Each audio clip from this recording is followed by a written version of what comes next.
بسم اللہ الرحمن الرحیم. ناظرین، ایک بار پھر پروگرام ہائک وتھ فدا کے ساتھ فدا علی شاہ غزری آپ کی خدمت میں حاضر ہے. آج کا اسپیشل پروگرام میں کرنے جا رہا ہوں جناب عبداللطیف صاحب سے. عبداللطیف صاحب GBRSP کے چیف ایگزیکٹو آفیسر ہے.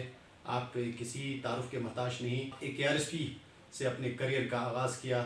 اس کے بعد صحافت کی دنیا میں آپ ایک بہت بڑا نام رکھتے ہیں اور آج کل آپ اس GBRSP کو لیڈ کرتے ہیں اور سماجی بہبود کے لیے کام کرتے ہیں. تو سر، سب سے پہلے میں آپ کا شکریہ ادا کرنا چاہوں گا کہ آپ نے مصروفیات میں سے وقت نکالا ہمارے ناظرین کو اپنی آراء سے آگاہ کرنے کے لیے. تو میں آپ کا شکریہ ادا کرتا ہوں. ساتھ ساتھ سوالات کا آغاز کرتے ہیں. ہمارے ناظرین کے لیے بتا دیجیے گا کہ GBRSP کا یہ کنسپٹ ہے، یہ کہاں سے آیا اور اس کے سفر کے حوالے سے تھوڑا سا بتا دیجیے گا. بسم اللہ الرحمن الرحیم. فدا علی صاحب، میں آپ کا شکریہ ادا کرتا ہوں اور ساتھ ساتھ فنڈا ٹائمز کا بھی شکریہ ادا کرتا ہوں کہ آپ نے GBRSP کے موقف کو عوام الناس تک پہنچانے کے لیے آپ ہمارے پاس آئے اور ہمارا موقف جاننے کی کوشش کی. تو اس سلسلے میں آپ کو بتاتا چلوں کہ GBRSP Gilgit Baltistan rural support programme کا جو آغاز ہوا تھا، یہ 2011 میں بنا تھا. اس وقت پاکستان پیپلز پارٹی کی گورنمنٹ تھی. GOGB میں گورنمنٹ آف گلگت بلتستان جو تھی وہ اس وقت پیپلز پارٹی کی تھی، لیکن کچھ ناگزیر وجوہات کی بنا پر یہ ادارہ فنکشنل نہیں رہا. پھر جا کے 2016 میں مسلم لیگ کی گورنمنٹ آئی اور اس وقت کے جو وزیر اعلیٰ تھے حافظ الرحمان صاحب، انہوں نے اس ادارے کی اہمیت کو قریب سے محسوس کرتے ہوئے اس کو اسٹرینتھن کرنے کے لیے ایک کوشش کی اور یوں 2016 سے یہ ادارہ باقاعدہ طور پر فنکشنل ہوا. کوئی انڈومنٹ کا اجرا کیا تھا مسلم لیگ گورنمنٹ نے اور وہ پیسے ملتے ملتے بھی 2018 آ گیا تھا. تو 2018 سے اس ادارے نے باقاعدہ اپنی کارکردگی کو عوام الناس تک پہنچانے کے لیے کام کا آغاز کر دیا. اور پھر 2019 میں بھی یہاں پہ ایز اے بورڈ ڈائریکٹر میری انڈکشن ہو گئی اور پھر کچھ عرصے کے بعد GBRSP کے بورڈ نے یونانیمسلی مجھے یہ چیف ایگزیکٹو کی اضافی ذمہ داری سونپی، جو میں کوشش کر رہا ہوں کہ احسن طریقے سے اس کو نبھاؤں. تو آپ کا سوال تھا کہ GBRSP کی شروعات کیسی ہوئی. شروعات ایسی ہوئی جو میں آپ کو بتا رہا ہوں. تو اس کے ساتھ ہمیں یہ بتا دیجیے گا کہ اس وقت یہ GBRSP ہے، اس کا سٹرکچر کوئی لے مین آدمی سمجھنا چاہے تو اس کا سٹرکچر ہم بتا دیں. کیا یہ سرکاری ہے، غیر سرکاری ہے، پرائیویٹ ہے؟ تو یہ، اور دوسرا یہ کہ آپ کا ریسورسز جو آپ کے فنڈنگ ہے وہ کیا ذرا ہے، کہاں سے پیسے آتا ہے آپ کے پاس؟ Government of Gilgit Baltistan chief secretary نے ایک انیشیٹو لیا تھا. اس وقت کے جو وزیر اعلیٰ تھے سید مہدی شاہ صاحب، انہوں نے اس کی اپروول دی تھی اور فنڈ نہیں ملا تھا. فنڈ میں نے آپ کو بتا دیا مسلم لیگ کے دور میں ملا، اور پھر بھی کچھ لوگ کہتے تھے کہ یہ پرائیویٹ ادارہ ہے، کچھ لوگ کہتے تھے کہ نہیں یہ گورنمنٹ کا ادارہ ہے. تو اس سلسلے میں لاسٹ ایئر ہم آزاد کشمیر کے ہمارے ایک دوست تھے، وہاں کے فائنانس سیکریٹری بھی تھے اور چیف ایگزیکٹو آفیسر AJKRSP بھی تھے، وہ ان سے جا کے ہم نے وہ ڈاکومنٹس لے لیے. تو بس فرق اتنا ہے کہ وہاں کا جو پیٹرن ان چیف ہے ان کا پریزیڈنٹ آف آزاد کشمیر ہوتا ہے. باقی بورڈ وہی ہے، اس میں بھی 3 ایز این ایکس ایفیشو جو بائی ڈیفالٹ گورنمنٹ کے سیکرٹریز ہوتے ہیں، باقی پرائیویٹ ڈیولپمنٹ سیکٹر کے ڈائریکٹرز ہوتے ہیں. ان کا جو پیٹرن ان چیف ہے وہ وہاں کا پریزیڈنٹ آف آزاد کشمیر ہے. بس فرق اتنا ہے کہ یہاں پہ GBRSP کا جو پیٹرن ان چیف ہے وہ سٹنگ چیف منسٹر ہوتا ہے. ہمارے اور ان کا اتنا فرق ہے. تو یہ میں آپ کو بتاتا چلوں کہ پھر وہ جو ڈاکومنٹس ہم لے کے آئے ریفرنس کے طور پہ، وہ یہاں لا کے ہم نے PND ڈپارٹمنٹ سے اپنا چیف سیکریٹری سے سیکریٹریٹ سے پروسیس کروائے اور ہم properly government state on declare ہو گئے.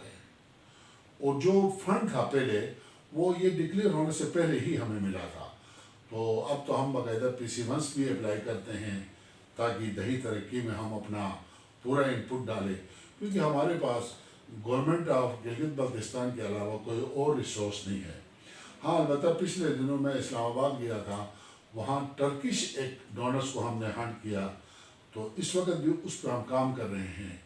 وہ 400 ڈرنکنگ واٹرز کے وہ پمپ دے رہے تھے سر ہمیں, لیکن پیریڈ بڑا شارٹ تھا. وہ کہہ رہے تھے کہ 2.5 مہینے میں آپ نے کمپلیٹ کرنا ہے. تو یہاں پہ پھر الیکشنز کا سیزن بھی تھا اور سردیاں بھی آ رہی تھی, تو ہم نے پائلٹ کرنے کے لیے 100 ان سے ایگریمنٹ کیا تھا. وہ یہاں آئے, ہمارا MOU سائن ہوا, اور آج اللہ کے فضل سے وہ کامیابی سے ہمکنار ہوا ہے. اس میں 25 کے قریب غزر ڈسٹرکٹ میں ہم لوگوں نے لگوا دیے ہیں, 50 اسکردو بلتستان ڈویژن میں لگوا دیے ہیں, اور 25 جو رہتے تھے یہاں گلگت کے مضافات میں ریور بیڈ پہ, مطلب یہ لگوا کے اللہ کے فضل سے کامیابی سے ہم نے اس پیکیج کو ہمکنار کیا ہے. تو اور آئندہ بھی انشاءاللہ ہم صرف گورنمنٹ آف گلگت بلتستان پہ انحصار نہیں کریں گے, بلکہ اب ہم انشاءاللہ ڈونرس تک جا رہے ہیں. ہم نے کئی ڈونرس کے پاس اپنے پروپوزل سبمٹ کروا دیے ہیں جو پروسیس میں ہیں, اور مجھے امید قوی ہے کہ ہم مزید ڈونرس ہنٹ کر کے اس علاقے کی ترقی میں اپنا انپٹ ڈالیں گے. AKRSP بھی رورل سپورٹ پر کام کرتی تھی, کسی زمانے میں بہت مشہور تھی وہ ادارہ. تو جہاں AKRSP کی انٹرونشن ممکن نہیں ہوئی, تو وہاں پر GBRSP کس قسم کے انٹرونشن چاہتا ہے, اور اس کا میکانزم کیا ہے آپ کے پاس؟ دیکھیں فدا بھائی, سب سے پہلے تو بات یہ ہے کہ 1982 کے اوائل میں جب AKRSP گلگت بلتستان میں پہلی دفعہ متعارف ہوا, تو اس وقت ہمارے لوگوں کے پاس شعور کی کمی تھی. یہ آج میں یہ کہتا ہوں کہ یہ AKRSP کا ہی مرہون منت ہے کہ گراس روٹ لیول پہ غریب سے غریب بندہ بھی اپنے مسائل حل کرنے کے لیے سٹیج پہ آتا ہے. اس سے پہلے تو صرف سرپنچ قسم کے لوگ آگے آتے تھے نا. گاؤں لیول پہ آپ کو پتہ ہے نا, جو سرپنچ ہوتا تھا ملک وڈیرا ٹائپ کا جو ہوتا تھا نمبر 8, وہ تو غریب کو موقع ہی نہیں دیتا تھا. یہ AKRSP کا مرہون منت ہے کہ آج غریب سے غریب بندہ بھی اپنے مسائل کو اجاگر کرنے کے لیے ہر فورم پہ آگے آتا ہے. جیسے آپ نے ایک سوال کیا کہ AKRSP کے پاس کچھ ایریاز ان اٹینڈڈ رہے ہیں, میرے خیال میں ایسا نہیں ہے, ماں سوائے دیامر کے کچھ فار فلانگ ایریاز ہیں جہاں AKRSP اپنا وہ جی انٹرونشن نہیں کر سکا ہے. تو لاسٹ ایئر AKF کے جو چیف ایگزیکٹو ہیں اختر اقبال صاحب, ان سے ہماری میٹنگ ہو گئی ہے, اور ہم امیکیبلی اس بات پہ ایگری کر گئے ہیں کہ جتنے ان اٹینڈڈ ایریاز ہیں وہاں GBRSP اور AKRSP کنسورشیم کے ساتھ آگے جائے گا, تاکہ ان کے لیے بھی ہم کچھ کام کر سکیں. ٹھیک, تو آپ کا میکانزم ایسا ہوگا کہ جس طرح AKRSP نے شروع کیا تھا VOs, پھر اس کے بعد WOs, پھر COs, اس کے بعد LSOs, تو آپ بھی اسی طرح شروع کریں گے یا کوئی دوسرا میکانزم آپ کا ہوگا؟ بالکل وہی ہے, پارٹیسپیٹری اپروچ ہے. مین جو کام کا طریقہ کار ہے نا, اس وقت دنیا میں رائج جو سب سے بیسٹ ماڈل ہے وہ ہے PLSD, participatory local social development. وہی ہے, AKRSP بھی اسی پہ کام کرتا رہا ہے کہ تنظیمیں بناتے ہیں, پھر تنظیموں کو مانیٹر کرتے ہیں, پھر اگر کوئی وہاں پہ انسینٹیو دینا ہو تو first dialogue, second dialogue, third dialogue, وہ سارا ہم بھی کر رہے ہیں. اس وقت یہ جو PLSD ماڈل جو آیا ہے یہ لیٹسٹ ہے, تو اسی پہ ہم اس وقت فوکس کیے ہوئے ہیں. آج ہم جس گاؤں میں بھی جاتے ہیں سب سے پہلے وہاں کی تنظیم بنواتے ہیں, اور ان لوگوں سے ریکویسٹ کرتے ہیں کہ آتے ہی آپ لوگ اپنے ڈیمانڈس نہ کریں کہ یہ ضرورت ہے وہ ضرورت ہے, یہ بات کی بات ہے, یہ سیکنڈری چیزیں ہیں. فی الحال آپ لوگ ملے, ہم ان کو ایک مثال دیتے ہیں کہ 1 اکیلا 2 1 11.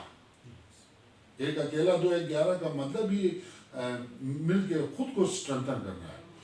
میں آپ کو یہ بتاتا چلوں, کیا ہم پہلے مل کے منے نہیں کرتے تھے, مکئی نہیں کوٹتے تھے, بان نہیں کرتے تھے, حل شیری نہیں کرتے تھے نا, اس میں برکت تھی, پیار تھا, محبت تھا. اب بھی وہی ہے, صرف تھوڑا سا میکانزم چینج ہوا ہے, جدید ٹیکنالوجی آئی ہے تو بس تھوڑی سی جدت آ گئی ہے, باقی چیزیں وہی ہیں. 4 سالوں کے اندر کوئی ایسا پروجیکٹ جس پر آپ مطمئن ہو کہ ہم نے کمیونٹی کو یہ ڈلیور کیا ہے, ایسی کوئی چیزیں مثالیں آپ پاس؟ میرے آئے ہوئے 4 سال نہیں ہو گئے ہیں, میرے آئے ہوئے 1.5 سال ہو گئے ہیں. لیکن آپ نے سوال پوچھا 4 سال کا, تو جی میں بتا دوں گا. شگر میں تیسر ایک گاؤں ہے، وہاں پہ دریائی کٹاؤ سے بچانے کے لیے 15,000 کنال زمین کو بچانے کے لیے GBRSP نے اپنے تنظیمات کے ساتھ مل کر ایک امبینکمنٹ بنایا تھا بہت قلیل خرچے پہ، اور آج 4 سال کے بعد بھی وہ کامیابی سے ہم کنارے۔ اس کے علاوہ دیامر میں ایک لنک روڈز بنایا تھا جو آج کامیابی سے ہم کنار ہے۔ یہاں گلگت کے اندر کچھ امبینکمنٹس بنائے ہیں دریائی کٹاؤ سے بچانے کے لیے، اور کچھ بل صفائی کروائی ہے چینلز کی۔ ابھی ریسنٹلی ہم نے میرے آئے ہوئے بٹکور ویلی میں ہم نے ایک مائکرو ہائیڈل پائلٹ کیا تھا سر، جو اللہ کی وجہ سے کامیابی سے ہم کنارے، اور اس گاؤں کے کچھ گھرانوں کو بجلی جیسی نعمت میسر آئی ہے جو تاریخ میں پہلی دفعہ ہے۔ اسی کا دیکھا دیکھی Pakistan council of renewable energy technologies نے ہم سے رابطہ کیا، اور ابھی پچھلے دنوں اسلام آباد سے ان سے ہماری میٹنگ ہو گئی۔ ان کے ڈائریکٹر کو میں نے CM صاحب سے بھی ملوا دیا، تو وہ پروسیس میں ہے، اور جو ہی وہ اپروو ہوتا ہے تو 1000 کلو واٹ بجلی وہ ہمیں دے رہے ہیں۔ اب 1000 کلو واٹ بجلی کی قیمت میرے خیال میں 30-32 کروڑ روپے ہوتی ہے، جو ہم لا رہے ہیں فری آف کاسٹ GB کے لیے۔ اس میں تینوں ڈویژن سے، گلگت ڈویژن بھی ہے، بلتستان ڈویژن بھی ہے، اور دیامر ڈویژن بھی ہے۔ سائٹ آئیڈینٹیفیکیشنز ہم نے اپنی تنظیمات کے تھرو، اپنے اسٹاف کے تھرو شروع کروایا ہے، بس جو ہی وہ اپروو ہوتا ہے ہم نے کام کرنا ہے۔